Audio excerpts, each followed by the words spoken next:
Today I'll be discussing the two powers that never die in Hinduism, and how Vishnu and Shiva are ontologically supreme in Vedic and early Hindu texts and tradition. So the question is, are there two ultimate powers that endure when all else fades? And I know a lot of people are thinking, am I not going to address the Smarti and Shakti traditions about, the five beings that are equated as the Brahman, and Devi Ma, Devi Sukta, the divine energy. But this is particularly a video about the Trimurti. How does the relationships of the Trimurti work, and how does it formalized from the Vedas? Because most people assume the Trimurti is a flat triangle, equal, co-eternal, tidy, but that's a modern oversimplification and not what the texts actually say. When you go back to the Rig Veda, the Yajur Veda, and the Shvetashvatara Upanishad and ask honestly, who survives when the kalpa ends? Only two names keep coming up. And this is not a sectarian bias. I do not ascribe to a particular sect within Hinduism myself. And so let's begin by understanding the kalpas. The kalpa is a day of Brahma and equates to 4.32 billion human years. Now, within a kalpa, you have a yuga. You have I think 1,000 Mahayugas, and then the yugas. There are 4 yugas. All 4 of the yugas make one Mahayuga. And so I won't get into the quantitative attributes of this cosmology, but the qualitative attributes. So Brahma's life is 311 trillion years, and at the end of the kalpa and at the end of Brahma's lifespan, there are 2 different types of pralayas that take place. One's a lesser pralaya, and the other is a greater pralaya. But the common theme, the systematic theme in both of these events is that, again, only Vishnu and Shiva persist, because Brahma has a finite lifespan. It's vast beyond our imagination, but it is finite. What persists before his birth and after his death? The text name Vishnu and Rudra-Shiva. And let's see how. So in the Rig Vedas, we see some of these verses. None who is born or being born, God Vishnu, has reached the utmost limit of your grandeur. That loftiest place where Vishnu is, laid as it were an eye in heaven, the wise ever behold it. He alone upholds the triple principle, and I think this is really important because idea of this is mentioned in the Gayatri mantra as well. The first 4 words is Om, followed by the words for the physical realm, the mental realm, and the heavenly realm or plane. And that's what the Triloka, I think that's related to what this means. He alone upholds the triple principle. Finally, of Vishnu now I declare the mighty works, who measured out the earthly regions and that higher seat. Now, again, in the Rig Vedas itself, we have these verses about Rudra. The strength of Godhead never departs from Rudra, him who is sovereign of this world.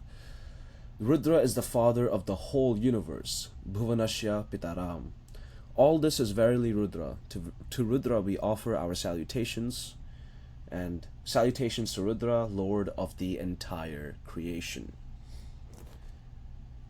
Now, in the Shvetashvatara Upanishad, Rudra gets equated with the Brahman himself, the totality of God. In the 2nd chapter of the 3rd mandala, Rudra rules all worlds with power. After creating them, he draws them back into himself at pralaya, and he does the full cycle, not just destruction. Rudra is the source and origin of the gods, who in the past was responsible for the origin of Hiranyagarbha. The creator has a creator. The texts name him Maheshwaram, the highest lord, as the power behind Maya itself. This is one of the oldest explicit Maya doctrine statements in the corpus. Now, one might ask, how does this make sense? How can both of them be named supreme? Apart from remembering Max Muller's, qualification of henotheism in Hinduism, how based on the context a certain being is equated to supreme, I know a lot of people will also mention in the comments how there are verses in the Vedas that exalt Indra, Agni, Mitra, and Varuna, and all of these gods. But I will mention there are many instances in the Vedas and the Upanishads simultaneously that show how these figures that are equated with the Most High have show an instance of submitting to either Narayan, Sri Narayana, or Rudra-Shivji. But in this video I want to focus is how do these two particular beings that have historically been exalted to the status of Brahman, what is their relationship with each other? Now, getting to the summary of what we've learned from Brahma, he is born, bounded, and dependent, and the texts are clear on this. In the Shvetashvatara Upanishad, Rudra is the source and origin of the gods, who in the past was responsible for Brahma. In the Bhagavata Purana, Brahma emerges inside a lotus rooted in the navel of Hari, who is Vishnu. In the Vishnu Purana, Brahma's lifespan and the quantitative attributes are expanded upon. After his death, the universe dissolves back into Vishnu. Then a new Brahma arises.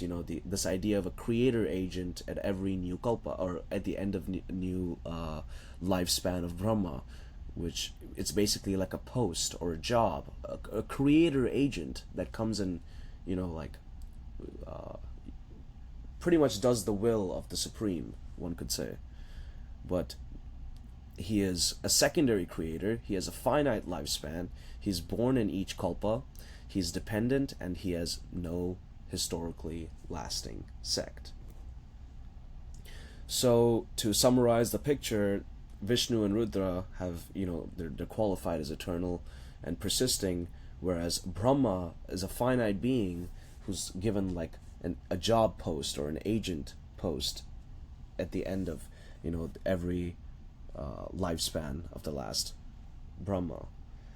And so to kind of get a textual chronology or a timeline going for what do the texts actually mention, in the Rig Veda, and this is like over 2,000 years of evolution to keep in mind. In the Rig Veda, Vishnu and Rudra, among others, let's be real, but I'll be addressing that, are named supreme. But in the Yajurveda, Rudra is exalted as Lord of all creation. In some of the Upanishads, like the Chandogya Upanishad, Brahman is the ground for all living beings. In the Shvetashvatara Upanishad, Rudra is equated to Brahman, and Brahma is contingent on Rudra. In the Vishnu Purana, you have Brahma's finite lifespan expanded upon, and he is dependent on Vishnu. He's contingent on Vishnu, and yeah, same motif echoed in the Bhagavata Purana. But now you ask, how does this work? How does the god of destruction and god of preservation, how do these beings that represent these functional roles get exalted to supreme status and yet are not in contention with each other? And a beautiful story or a picture that paints this relationship is the story of Rama and Hanuman in the Ramayana. And when I was first trying to justify this example, I thought my greatest task would be to justify, does Sri Rama really pray to Mahadeva or Shiva? Does that prayer or type of worship actually happen?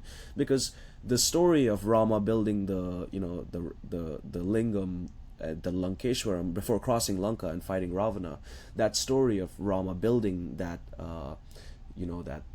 temple for Shiva is a later addition, a Puranic addition to the story. However, even in Valmiki's Ramayana, there is a mention of Sri Rama saying he has received grace from Shiva, implying there is a form of worship that was that took place to have that grace received. And to my surprise, that was not my greatest task. My greatest task was to justify, does Hanuman actually represent Shiva, or even functionally, historically? The answer is more nuanced in that respect, because if you look at the Ramayana alone, Hanuman is described as the child of Vayu, the wind god of destruction. There you go. First, functional parallel. And Anjana. But later in the, not even in the, Tulsidas edition, but even in the Skanda Purana, there is this idea of Shiva being an avatar of Hanuman. And it was really exciting in my research because I knew Hanuman was in the Mahabharata, but I didn't quite know what he was doing there. But I still have yet to learn. I still have to, study on his role in the Mahabharata because I'm not quite sure. But the idea is, this shows how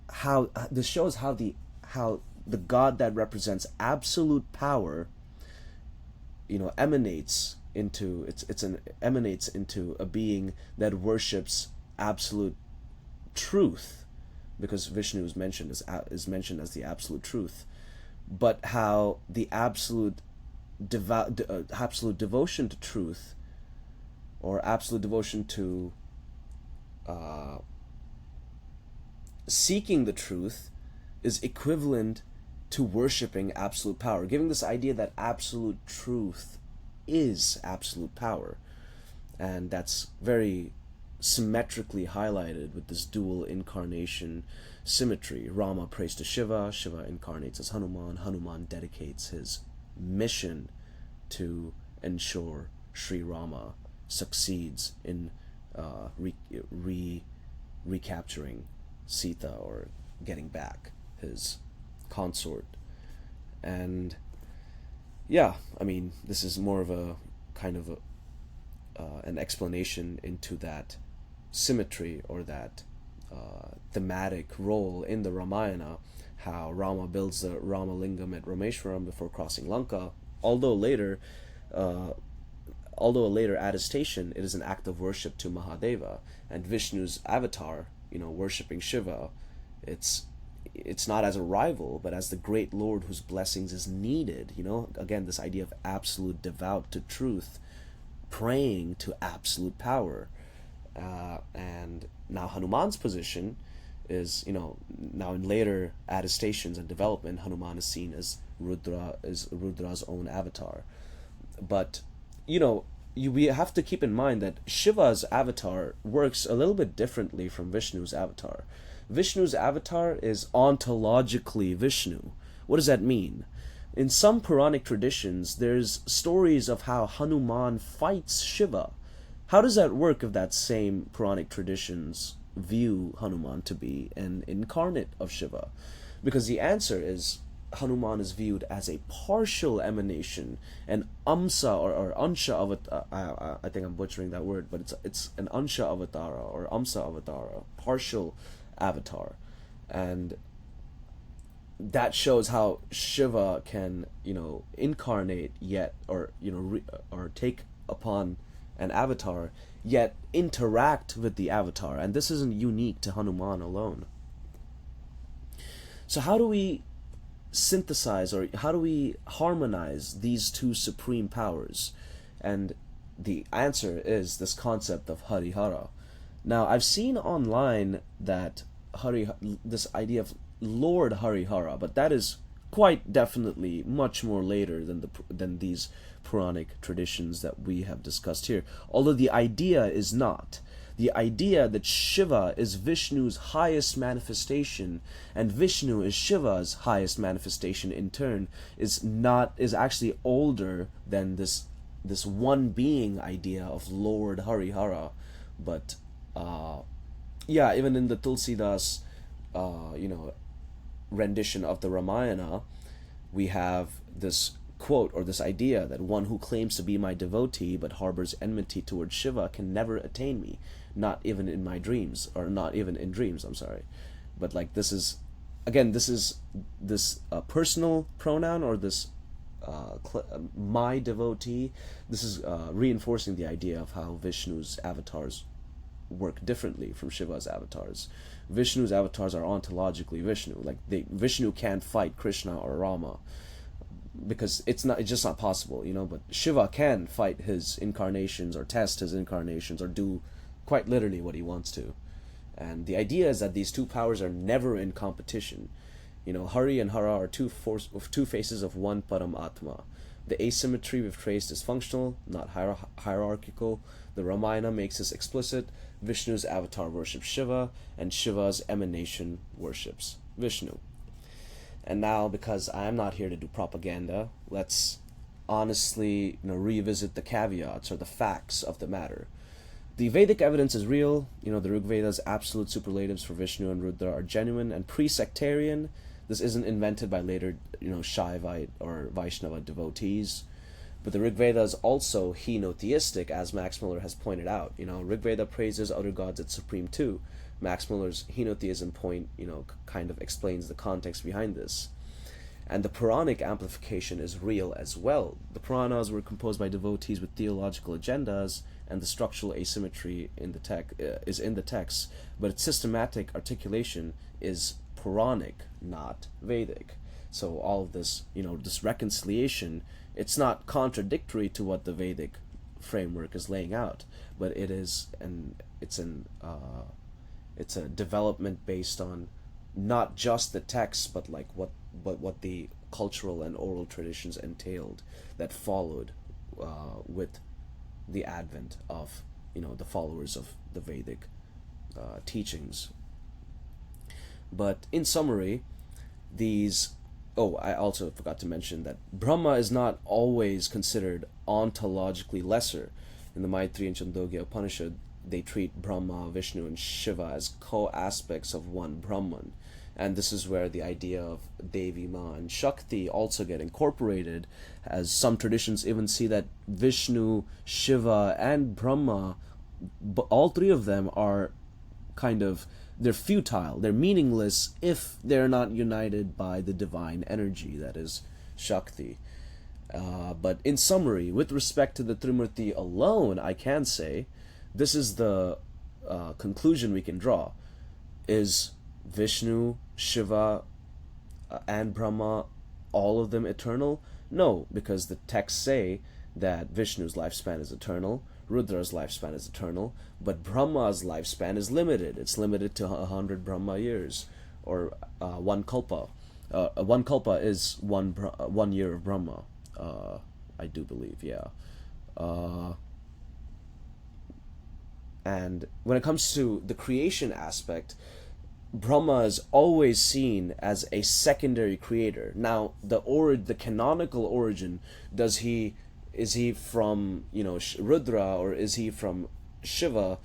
Vishnu. That's more of a sectarian kind of topic of dispute. But what we can say is that Vishnu and Shiva are both seen as the primary, or both kind of viewed as the primary source of creation, with Brahma as more of a job or agent position, as previously described. And does Vishnu have early Vedic supreme claims? Yes, as we described in the first few slides. Does Rudra-Shiva have early Vedic supreme claims? Yes, as shown, in the previous slides. But Brahma is absent in early texts, or his at least his supreme status, because again, I won't say he is absent, because if we consider Prajapati and Purusha and all of these beings, although I do believe it is quite evident Purusha is completely a different kind of mystery that one must explore, that it's independent of Brahma. But because, for instance, Purusha is equated with Brahman essentially, but alongside that, because I will say that's not a good criteria, because again, in the early Vedic texts, that shouldn't be the only sole criteria, because in the early Vedic texts we also have these beings that are like Indra, who are exalted, but in the Upanishads we see examples of those same beings like Indra being challenged by Rudra and eventually submitting to Rudra. And so that's the grounds for holding Vishnu and Shiva in a different category of supreme, apart from the textual attestations that also apply to these other gods like Indra, Mitra, Agni, Varuna, and so on and so forth. For instance, in the Valmiki Ramayana instance I just mentioned earlier, with Rama saying he received grace from Shiva, he was seeking to receive blessings from Varuna, but ended up getting grace from Shiva. And I think he does mention that that was greater than what he was attempting to seek. This is, correct me if I'm wrong, but this is mentioned in the Valmiki Ramayana, if I'm not wrong. And Brahma has no particular sectarian lasting tradition, unlike Shaivism and Vaishnavism. And so, yeah, that concludes this.